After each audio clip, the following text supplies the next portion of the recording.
బైబిళ్ళు తెరవండి. ఈరోజు మన పాఠం జకర్యా గ్రంథం 11వ అధ్యాయం 13 నుండి 17వ వచనం వరకు. జాగ్రత్తగా వినండి. యెహోవా నాకు ఆజ్ఞ ఇస్తూ అన్నాడు, ఎంతో అబ్బురముగా వారు నాకు ఏర్పరచిన క్రయధనమును కుమ్మరికి పారవేయి. నేను ఆ 30 తులముల వెండిని తీసుకొని యెహోవా మందిరములో కుమ్మరికి పారేశాను. అప్పుడు బంధము అనే నా రెండో కర్రను తీసుకొని యూదా వారికి ఇశ్రాయేలు వారికి కలిగిన సహోదర బంధమును భంగము చేయునట్లు దానిని విరిచాను. అప్పుడు యెహోవా నాకు సెలవిచ్చినదేమనగా, ఇప్పుడు బుద్ధి లేని ఒక కాపరి పనిముట్లను తీసుకో. ఏలయనగా దేశమందు నేనొక కాపరిని నియమించబోతున్నాను. అతడు నశిస్తున్న గొర్రెలను కనిపెట్టడు, చెదరిపోయిన వాటిని వెదకడు, విరిగిపోయిన దానిని బాగు చేయడు, పుష్టిగా ఉన్న దానిని కాపు కాయడు. గాని కొవ్విన వాటి మాంసమును భక్షిస్తూ వాటి డెక్కలను తుత్తునియలుగా చేస్తూ ఉంటాడు. మందను విడనాడే పనికి మాలిన కాపరికి శ్రమ. అతని చెయ్యి బొత్తిగా ఎండిపోతుంది, అతని కుడి కంటికి దృష్టి బొత్తిగా తప్పుతుంది. ప్రియశ్రోతలు వింటున్నారా? యెహోవా అన్నాడు, వారు నా కోసం క్రయధనం ఏర్పరిచారు. ఇదెంతో అబ్బురమే. దీనిని కుమ్మరికి పారవేయి. నాకు వీరేర్పరచిన వెల ఎంత? అది వారు ఎంత తేలికగా చులకనగా అంచనా వేశారు. 30 వెండి రూకలా? ఈ వెలను వారెలా ఊహించారు? యేసు ప్రభువుకు వారు చెల్లించిన వెల కూడా ఇంతే. యేసును పట్టిస్తే లక్షలకు లక్షలిస్తామనలేదు, 30 రూపాయలిస్తాము అన్నారు అధికారులు. ఇస్కరియోతు యూదా యేసును అమ్మిన క్రయధనం 30 వెండి రూకలు. ఆ డబ్బును అతనేం చేశాడు? నేను ఆ 30 తులముల వెండిని తీసుకొని యెహోవా మందిరములో కుమ్మరికి పారేశాను. మత్తయి సువార్త 27వ అధ్యాయం 6-7 వచనాలు. ప్రధాన యాజకులు ఆ వెండి నాణెములు తీసుకొని, ఇవి రక్తక్రయధనము గనుక వీటిని కానుక పెట్టెలో వేయ తగదు అని చెప్పుకున్నారు. కాబట్టి వారు ఆలోచన చేసి వాటినిచ్చి పరదేశులను పాతిపెట్టడానికి కుమ్మరి వాని పొలమును కొన్నారు. జకర్యా ఇదే మాట అంటున్నాడు. అది కుమ్మరి వాని పొలం, రక్తభూమి. ఆ భూమి యజమాని కుమ్మరివాడు.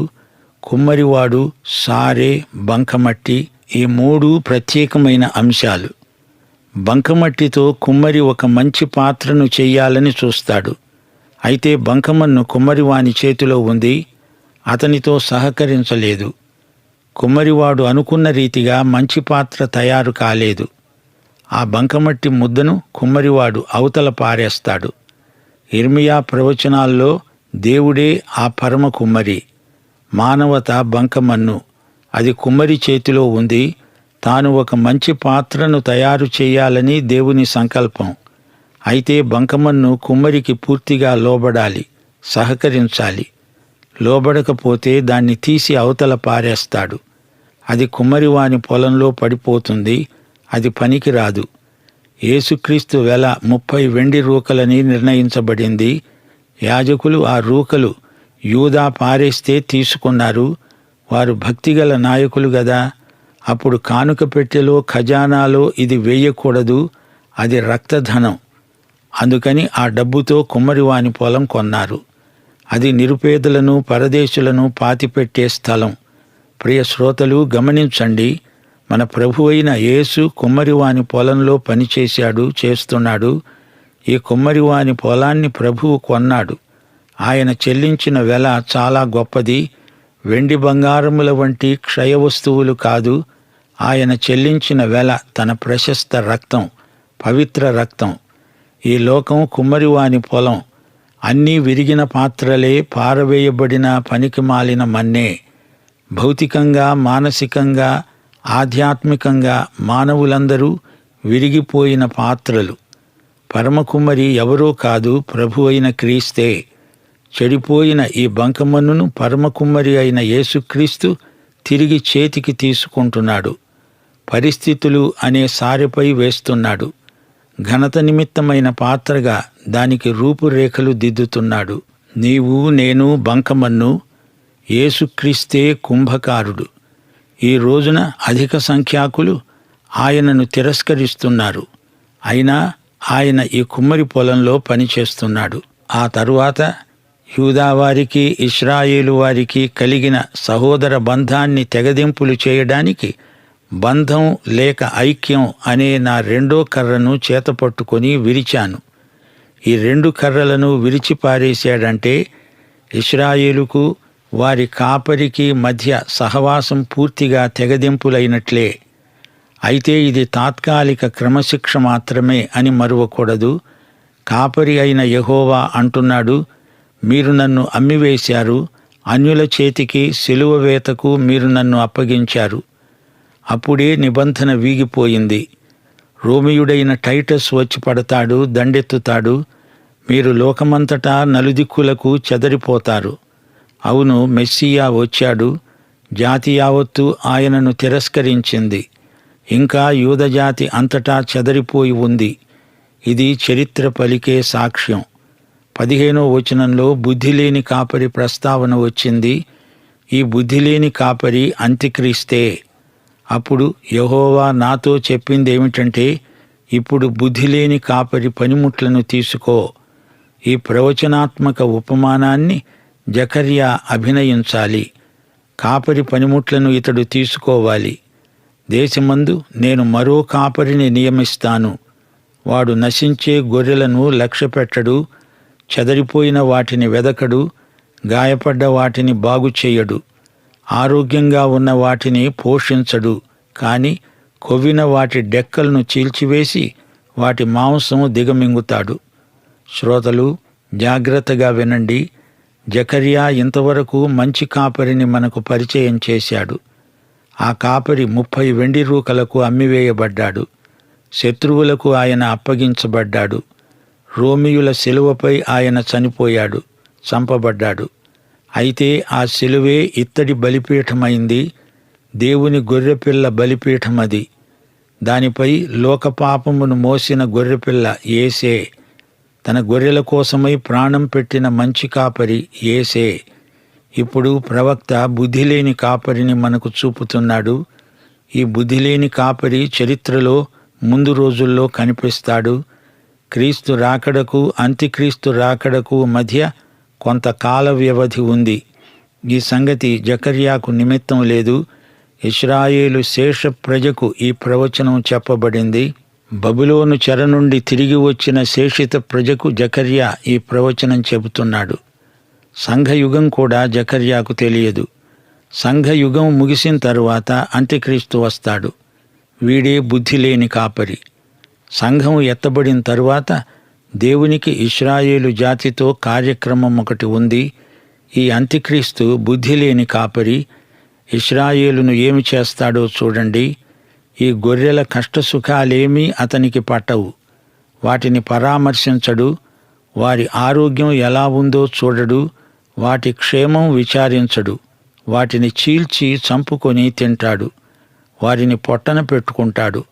గొర్రెలను తన స్వార్థానికి బలి పెడతాడు. అయితే గొర్రెలకు మంచి కాపరి యేసు. ఆయన గొర్రెల కోసమై తన ప్రాణం పెట్టాడు. యోహాను సువార్త 5వ అధ్యాయం 43వ వచనంలో ఆయన ఏమన్నాడు? నేను నా తండ్రి నామమున వచ్చి ఉన్నాను, మీరు నన్ను అంగీకరించరు. మరి ఒకడు తన నామమున వచ్చిన ఎడల వాణ్ణి అంగీకరిస్తారు.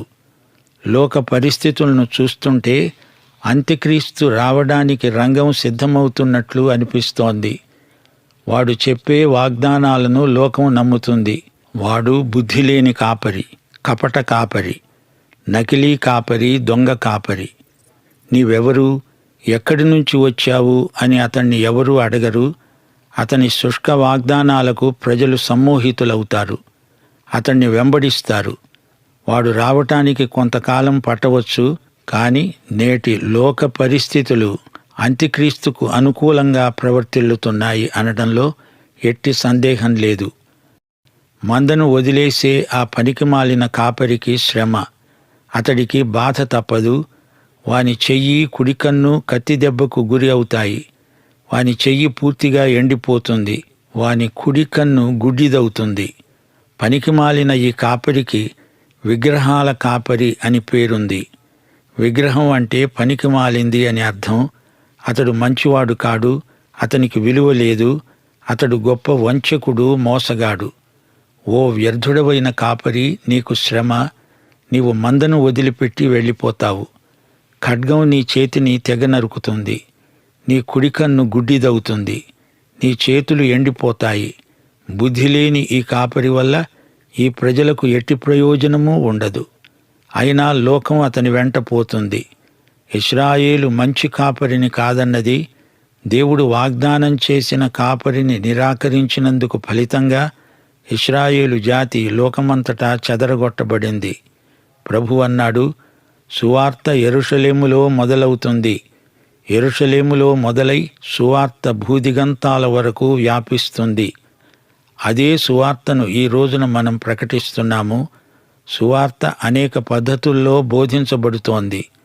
భూదిగంతాలకు కూడా సువార్త ప్రసరించాలి. అందరూ సువార్త వినాలి. ఇది ప్రభువు ఆజ్ఞ. ఇంచుమించు 2 సహస్రాబ్దాలుగా ఈ సువార్త ప్రకటించబడుతోంది. పనికిమాలిన కాపరి వస్తాడు, అన్నీ అబద్ధాలే చెప్తాడు, గొప్ప గొప్ప వాగ్దానాలు చేస్తాడు. అతడొక మహా రాజకీయవేత్త, వాగ్దానాల వెంబడి వాగ్దానాలు గుప్పిస్తాడు. ఓ కపట కాపరి, అయ్యో నీకు శ్రమ అంటున్నాడు దేవుడు. తన కన్నులతో మందను చూచినవాడు కాడు, అతని కండ్లు పోతాయి. తన కన్నులతో మందలో బాగా బలిసిన గొర్రె కోసం చూచాడు, దాన్ని కోసుక తిందామని అలా చూచాడు. అందుకే అతని కంటికి కత్తి దెబ్బ తగిలింది, కన్ను కాస్తా పోయింది. తన చేత్తో గొర్రెలను కాపాడాల్సింది పోయి వాటిని, అందులో బాగా బలిసిన వాటిని చంపుకొని తింటున్నాడు. అతని చేతులు తెగ నరకబడ్డాయి. అలాంటి చెడ్డ కాపరి మీదికి కఠిన శిక్ష రాబోతోంది. అతడి కుడికన్ను గుడ్డి. ప్రకటన గ్రంథంలో అబద్ధ కాపరికి విధించబడిన శిక్ష వర్ణించబడింది. ఈ కపట కాపరే అంత్యక్రీస్తు. సైతాను కంటే ముందే వీడు అగ్నిగంధకాల సరస్సులోకి ఉరుకుతాడు. అబద్ధ కాపరి అనగా అంత్యక్రీస్తు మూలకంగానే మహాశ్రమలు మరీ ఉద్ధృతమవుతాయి. శ్రమల కాలంలో మొదటి సగం కాలం ఇశ్రాయేలు ఈ అంత్యక్రీస్తే తమకు మంచి కాపరి అనుకొని మోసపోతుంది. అతడు ఎవరో ఎలాంటివాడో వారు గ్రహించేటప్పటికీ అతడు ప్రపంచ నియంత అయి కూర్చుంటాడు. లోకమందున్న సైనిక బలగమంతటినీ యెరూషలేముకు వ్యతిరేకంగా పురికొల్పుతాడు. శ్రోతలు, ఈ పాఠంలో కుమ్మరివాని పొలం పేర్కొనబడింది. ఈ క్రయధనాన్ని కుమ్మరికి పడేయి. కుమ్మరివాడు సమాజంలో కింది అంతస్తుకు చెందినవాడు. వీరు నిర్ణయించిన వెల 30 రూకలు. అది చెల్లించడం కాదు, కుమ్మరి మీద పడేయి. అంత తక్కువ సొమ్మును చెల్లించేదేమిటి అన్నట్లు ఈ మాట ధ్వనిస్తోంది. యేసును అమ్మిన 30 రూకల డబ్బు యూదా విసిరి దేవాలయం మెట్ల మీద పారేశాడు. దానితో యాజకులు కుమ్మరివాని పొలం కొన్నారు. ఈ ప్రజలు మెస్సీయాను తిరస్కరించినందున దేవుడు వీరిని నిరాకరించడం జరిగింది. దేవుడు 2వ కర్రను కూడా విరిచాడు. అప్పటి నుండి యూదా ఇశ్రాయేలీయుల మధ్య ఎన్నో చీలికలేర్పడ్డాయి. నాయకత్వం కూడా అనేక విభాగాలైపోయింది.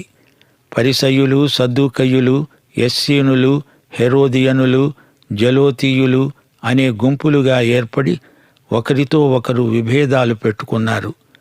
వీరి మధ్య ఉన్న అంతఃకలహాల వల్ల క్రీస్తు శకం 70వ సంవత్సరంలో యెరూషలేము శత్రువుల చేతిలో ధ్వంసమైపోయింది.